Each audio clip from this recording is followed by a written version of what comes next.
আজকে আমি চলে গেছিলাম আমার এক মাসির গ্রামের বাড়িতে কালী পুজোর নেমন্তন্ন খেতে। গিয়ে তো দেখি ওখানে প্রচণ্ড পরিমাণে খাবার জায়গায় ভিড়। তো কিছুক্ষণ লাইন দাঁড়ানোর পরে অবশেষে আমরা জায়গা পেয়েছি।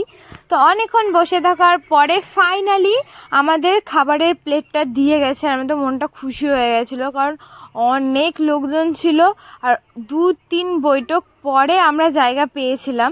তো ফাইনালি খেতে পারবো, আর প্রচণ্ড খিদেও পেয়েছিল। তো তারপরেই কিন্তু আমি গ্লাসে জলটা ভরে নিয়েছি আর প্লেটটা ভালো করে পরিষ্কারও করে নিয়েছি।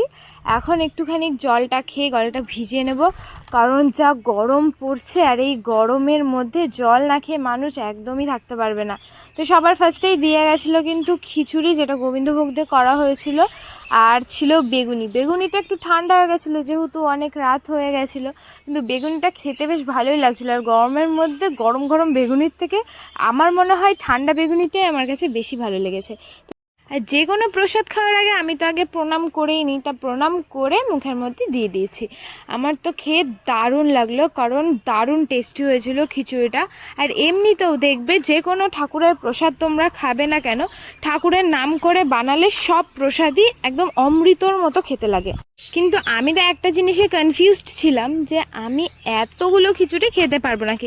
দেখো যেইভাবে সেই কাজ, এতগুলো খিচুড়ি খেতে না খেতেই কিন্তু সঙ্গে সঙ্গে ফ্রাইড রাইস দিয়ে গেছিলো, আর তার সাথে কিন্তু ছিল স্যালাড। আর স্যালাডের মধ্যে ছিল শসা আর গাজর। যেহেতু কালী মায়ের প্রসাদ আর নিরামিষই তো হবে সব কিছু, তাই না? পুজোর প্রসাদ মানে নিরামিষ।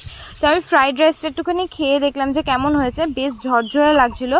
ফার্স্ট বাইটটা যখন দিলাম আমার তো দারুণ লেগেছে। মানে আলুর দম ছাড়া এমনি ফ্রাইড রাইসও খেতে দারুণ লাগছিলো, কারণ ওর ভেতরে ভরে ভরে কাজু কিশমিশ দেওয়া ছিল।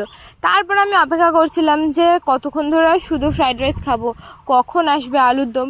তারপরে দেখি না, ফাইনালি আলুর দম চলে এসেছে। আর এই যে আলুর দম আসাতে আমি যখনই ফ্রাইড রাইসটা খেতে যাবো, অমিতা আমাকে বলছে যে না না, তুমি আগে পুরো খিচুড়িটা কমপ্লিট করো। কিন্তু খিচুড়ি খেলে তো আমি আর খেতে পারবো না ফ্রাইড রাইস, ওকে কে বোঝাবে বলো তো। যাই হোক, খিচুড়িটা আমি জাস্ট একটা গালি খেতে পারিনি, আর অনেক কষ্টে সৃষ্টে খেয়ে নিয়েছি, যেহেতু মায়ের প্রসাদ ফেলা যাবে না। তারপরে আমি এখানে আলুর দমটা দিয়ে বেশ ভালো করে ফ্রাইড রাইসটা মাখিয়ে নিয়েছি একদম লোভনীয়জনকভাবে। আর তারপরে নমস্কার করে মুখের মধ্যে দিয়ে দিয়েছি। দারুণ টেস্টি হয়েছিল আলুর দমটাও।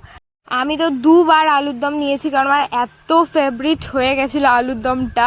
তো কি করব, আলুর দম দিয়ে তো মাখিয়ে মাখিয়ে টেস্টি করে ফ্রাইড রাইসটা খেয়ে দিয়েছি। দেখো তোমাদের কাছ থেকে দেখাচ্ছি, বেশ একটু অয়েলি ছিল। কিন্তু রাইসটা আমি আর 2বার নিতে পারিনি, একবারই খেয়েছি, কারণ খিচুড়িটা আমি অনেকটা পরিমাণে খেয়ে নিয়েছিলাম। এখানে এদিকে আমাকে আবার খিচুড়ি আর ফ্রাইড রাইস দিতে এসেছিলো, আমি তো না করে দিলাম। তারপরে আমি পুরো প্লেট পরিষ্কার করে খেয়ে নিয়েছি। আর এখানে দেখো দিয়ে গেছে চাটনি, তার সাথে ছিল আমার প্রিয় পাঁপড়, আর কিন্তু পায়েসও ছিল। আর এদিকে আমি চাটনি দিয়ে যেই পাঁপড়টা খেতে যাব, সঙ্গে সঙ্গে আমি না বলাতে মিষ্টিটা দিয়ে চলে গেছে। আমি মিষ্টি এমনিতে খেতে পছন্দ করি না, তোমরা জানো। যদি দুধের মিষ্টি হয় তাহলেই খাই, তাছাড়া খাই না। যাই হোক, দিয়ে গেছে, আমার নষ্ট করা যাবে না, খেতেই হবে।